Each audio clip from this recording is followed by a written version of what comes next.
Hi, this is Martin Drummond with Progressive News. It's Monday, April 15th, 2019.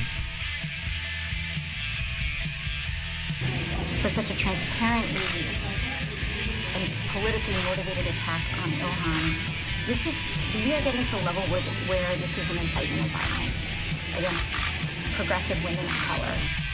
And Rashida Tlaib also claiming Omar is being unfairly targeted. They do this all the time to us, especially women of color. They do that. They take our words out of context because they're afraid, because we speak truth. We speak truth to power. This is just pure racist act by many of those, hateful acts by those, because she does speak truth when it talks about different issues that they don't disagree with. And I'm really outraged. One of the first people to come out against Omar's comments is Congress. Text of what she said, and as opposed to that little clip that this was over a month ago that she said this, so it's just making the rounds now. So here we go. It doesn't matter how good you are. If you one day find yourself in a school where other religions are talked about, but when Islam is mentioned, we are only talking about terrorists. And if you say something, you are sent to the principal's office. So to me, I say raise hell. Make people uncomfortable. Because here... So I was just talking about this in my previous segment. We have demonized Republicans. Chicken versus the egg, right? Who's demonized who first? Well, from my understanding of history, conservatives demonized progressives first. Conservatives stomped on the American people. Progressives were created out of a concern for that stomping that they saw every day. And Ilhan Omar is absolutely right. When you experience it, so like when a Republican gets on television, turns on their television and sees a progressive talking about how they have absolutely no value for anybody's human's lives except for their own, obviously, and their ilk, their group, then of course they say, wait a minute, I care about you. Well, maybe I don't anymore because of what I just heard. So, I mean, this is a vicious cycle, right? It's just going round and round and round at this point. I mean, at one point, it was good people standing up against bad people. And that's the ultra-rich. The ultra-rich started all this back in the 20s when they ran horses over the top of people who were trying to strike just to make enough money so that they could eat. I mean, they were living in tents. There were tent cities all over the country. And this is before the Great Depression, by the way. I mean, it was already happening. So, we stood up against them. They crushed us and continued to crush us all through the McCarthyism and all that. And afterwards, they had to devise new ways to come up with crushing us because they'd already wiped out the vast majority. They'd outlawed the Communist Party and made sure that socialists basically ceased to exist and socialism ceased to exist. As far as I'm concerned, I think they killed our socialist president, put his vice president in, who was, Truman, come on. Guy was a Republican, I think. Every Republican I know loved Truman. It's just ridiculous. So they started the cycle. I'm going to say that because it's true. My understanding of history is they started it. And they just couldn't ever keep us down. So they just continued it and continued it. You know, this is the kind of stuff that fuels 9/11 conspiracy theories, because we, the people down here at the bottom who have the boot on our neck, we see 9/11 as the perfect opportunity to crush us some more. You know, maybe they were running out of excuses, and maybe they were. I can tell you this, that we did create Al-Qaeda, even though we created it to fight the Russians in Afghanistan. We knew that people like Osama bin Laden, and all the Saudis for that matter, hated Israel. And see, the reason I know is my father developed that relationship between the United States and Saudi Arabia. My father went to Saudi Arabia and got to know all these Saudi Arabians, and was doing business with bin Ladens, and according to him. And I am not going to get into it all here, but I know why he was there. He was there to help raise the Mujahideen to go to Afghanistan. And that ended up being Al-Qaeda.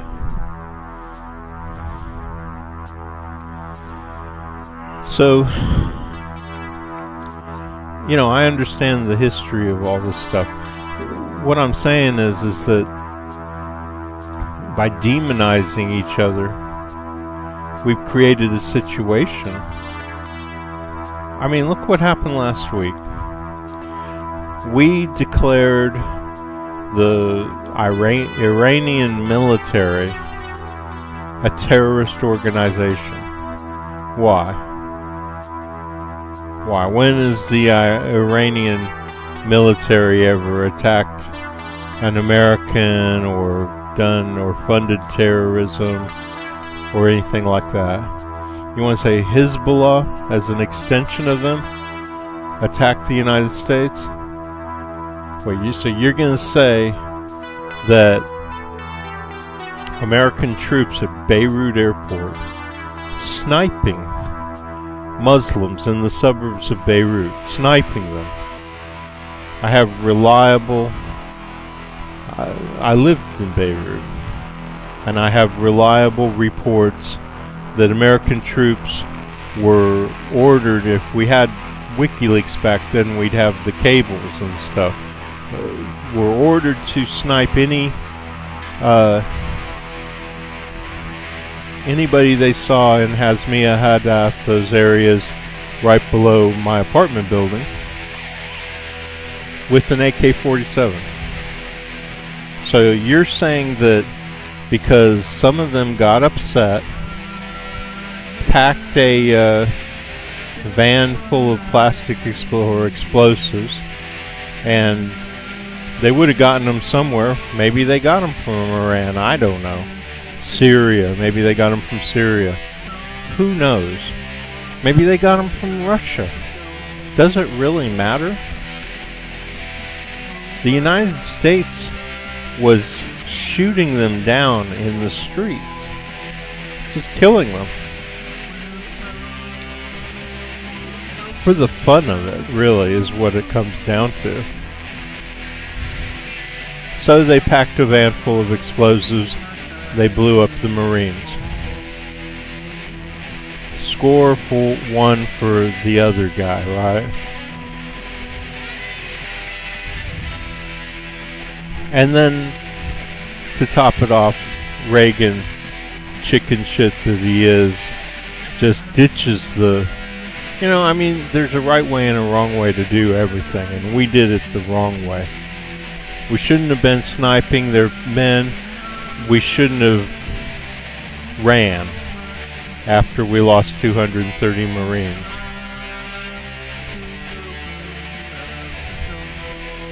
You know, both of them were wrong. We should have stayed, and we should have said, yes, we're willing. If we're willing to be there and screw around with the country, then why aren't we willing to put our people's lives on the line? Because we're not supposed to be there at all. But once we were there, you don't let 230 Marines getting killed run you out of the country. You know, if we would go into these countries and do what should be done, instead of just trying to steal their oil, our wars wouldn't be, they'd be like, you know, the peace of the Americans. But we don't do that. Now, as a result, I was saying about the Iranians, so we declared their army a terrorist organization last week. Well, what did they do? They turned around and declared our army a terrorist organization. And I would hazard to guess that more people around the world support their point of view than support our point of view. I mean, the only people who support our point of view is a minority of Americans who are completely propagandized, who think that Venezuela is a dictatorship and Cuba is silently trying to subvert the United States and all this stuff, you know, all this conspiracy theory crap that comes out of the Pentagon. They're not the vast majority of the people around the world. The vast majority of the people around the world don't agree with what we're doing.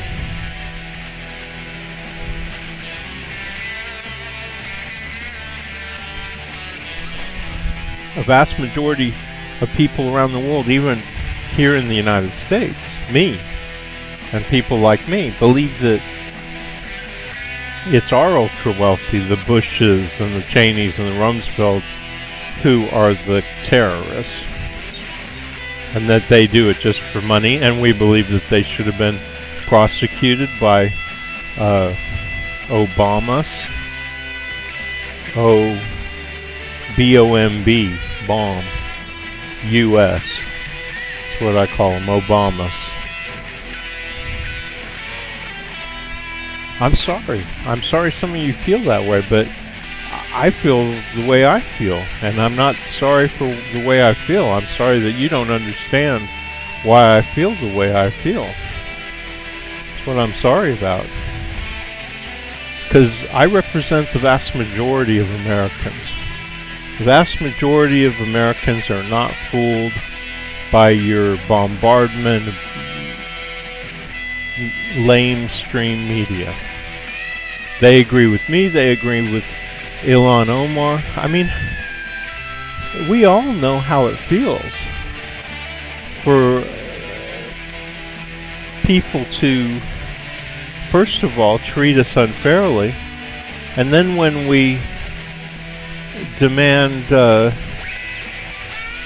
recognition, it just falls on a deaf ear, or even worse, it's turned against us. You know, they're calling her a terrorist.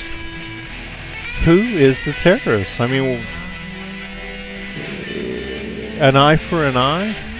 Eventually everybody's blind. Okay? We need to stop this vicious cycle of calling each other terrorists. It was started by the United States. Everybody was a terrorist. Iran is a terrorist. Sandinistas were terrorists. The Vietnamese are all terrorists. I'm sure that's where it got its foothold in the media. I'm sure we called the Vietnamese terrorists. Everybody who the rich, the ultra-rich, see as a threat is a terrorist. And yeah, eventually the other news agencies of the world learned from how we do it, and started calling us terrorists. Now our army is a terrorist. And like I say, the vast majority of the people are listening to them now. I mean, when I do my news, I look at all these Press TV, TRT World. These people represent the vast majority of people around the world anymore.